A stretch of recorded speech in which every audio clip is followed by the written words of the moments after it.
Ilia Topuria versus Damon Jackson. We got minus 230 on the Spaniard slash Georgian Ilia Topuria and plus 190 on Damon Jackson, Damon the Leech Jackson, I believe it is. And the over-unders just recently dropped, so we currently got it pretty much at a pick'em line. Slight, minus money, underdog money, I should say, on the under 2.5 here. But man, this fight is easily the one that I'm looking forward to the most. Like the fighter I'm looking forward to the most on this card is Movsar Evloev. A lot of people know that I'm very, very high on that kid, hence his minus 500 line that he has. But in terms of a fight and how guys match up, this fight is by far taking the cake for me in terms of just knowing that it's going to be action packed from bell to bell. So let's start off with Damon Jackson, who came out super short notice. Save Sayud did not mince his words at all after Damon Jackson was able to get that guillotine choke, but you hear him yell out immediately 3 days notice, 3 days notice. And yeah, he made it known. He had a very tough first 2 rounds. Mirsad Bektik was pretty much getting the better of him, winning the scrambles, having a bunch of submission attempts, but never really locking anything up to the best of his ability. Then Damon Jackson, finishes those second round strong, landing a couple big elbows. And then in that third round, you could definitely tell that the cardio was catching up to Mirsad Bektic. And you can definitely see it in his corner too when Faraz Zahabi is just like, dude, slow it the fuck down. There's no rush here. We got 5 minutes left. Slow down the pace, and maybe 1 or 2 takedowns will win this fight. Unfortunately for him, when he goes for the takedown, Damon Jackson locks up a sub, or a guillotine choke specifically, I should say, and you hear Saif Sahud in the background as well saying, don't go for it unless you go for unless you 100% have it.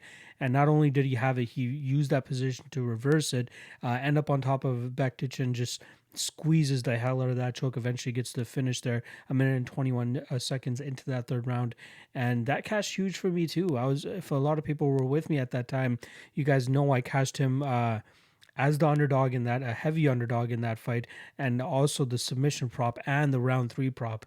Bang on read on my end, and I was very, very happy about that. Now here he matches up against, in my opinion, a much tougher opponent in Ilia Topuria. We know what Jackson's game is. He wants to go out there and wants to get submission choke. He wants to get a finish ASAP. In terms of victories, he has 14 submission victories out of his 18 total victories. So he has only 4 other wins have come by anything other than a submission.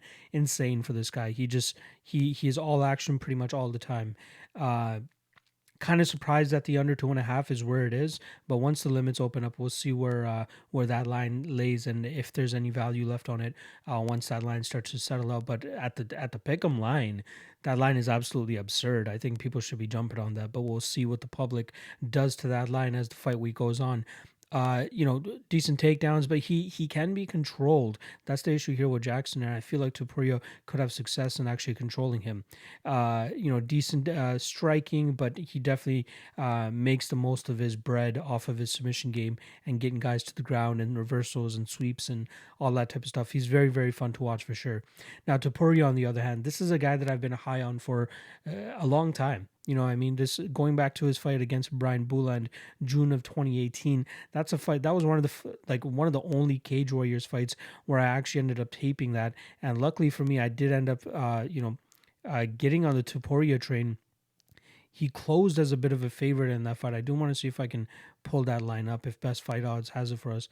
Yeah, he opened as a plus 100 underdog and actually closed at plus 141. I don't remember the line that I got him at, but I do remember I did get him at plus money there, and I was more than happy about that. I mean, the only issue or the only question marks that we had going into that Bulan fight was questionable competition leading into that outside of the one fight that he had in Cage where he got a mounted guillotine 3 minutes into that first round. But make short work of Brian Boulan. Goes out there and gets an anaconda choke less than 2 minutes into that first round, and he really burst onto the scene there.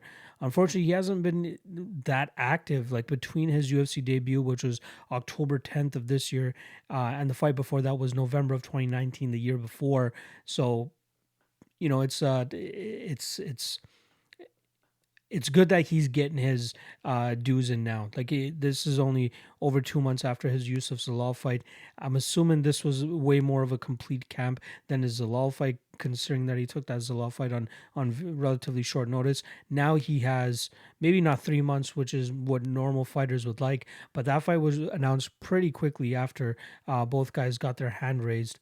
Uh, Damon Jackson won in September. Topuria won in October. So yeah, they have a little bit more time to prepare for this. So I want to cut Topuria a little bit of slack in terms of the questionable cardio that we saw in that third round. We've seen from Damon Jackson. We know that Mirsad Bektik has a questionable gas tank, and we saw him take advantage of that. Now, does Topuria's gas tank wane in those third round, in this third round as well? I'm expecting this fight to be just as high paced as the Yusuf Zalal fight. So if he does have cardio issues, and this fight does reach the third round, I believe we'll actually find out, how good his cardio is. And Damon Jackson is the guy to find that out against. If it's going to be a high paced fight, there's going to be a bunch of scrambles. There's going to be a bunch of reversals. Both guys are going to be going for submission attempts. Both guys are going to be squeezing. So we'll find out how much Topuria really has in that 11th to 15th minute if we do see those. Personally, I don't think we end up seeing those. Personally, I do think that we see Topuria land the takedowns, and I think he has the more superior jiu-jitsu game here. We did see Mirsad Bektic have a bunch of submission attempts on Damon Jackson, but just wasn't able to complete any of them. With Topuria, I feel like he may be able to complete them against Jackson here. Again, I'll give him a little bit of a benefit of the doubt in his fight against Zalal since it was short notice, but we still saw, a high level jiu-jitsu game from him. And I feel like he could complete one of those submissions against Jackson. Now, Jackson hasn't been finished via a submission since his Hani Jason fight, which was a long time ago. I believe Hani Jason actually tested positive after that, but that was May of 2015. So it's closing in on 5.5 years since we've seen Damon Jackson actually submitted. But I think this is the first time we're seeing him fight somebody with the level of jiu-jitsu of Ilia Topuria. So that's where things get a little bit hairy for Jackson. Going into the research for this fight, I actually thought that there was going to be some value on Jackson, and I still believe that there is some slight value here on Jackson if that's the way you want to go. But I think you would be better off with going with Jackson via sub as a good hedge here, or even Jackson in round 3 if Topuria really does have cardio issues. However, for me, I think the line that I'm most interested in is the under 2.5. I don't really want to take my chances on betting Topuria here. He should win. I think he snatches up a sub, whether it's in the first or second round. But Damon Jackson could be a sneaky good play for anybody that's looking for an underdog here. Especially if this fight does get extended into that third round, we could definitely see Jackson capitalize on the questionable gas tank of Topuria.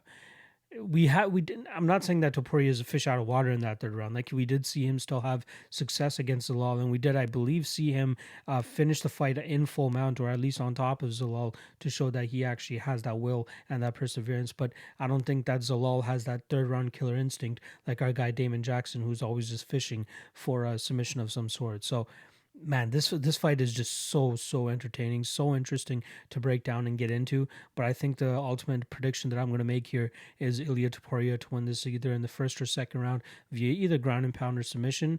But the play that I like the most is the under 2.5, in case Topuria isn't able to get that finish, and maybe Jackson ends up getting it. So I like the under 2.5 here. But my prediction is going to be Ilia Topuria either first or second round sub.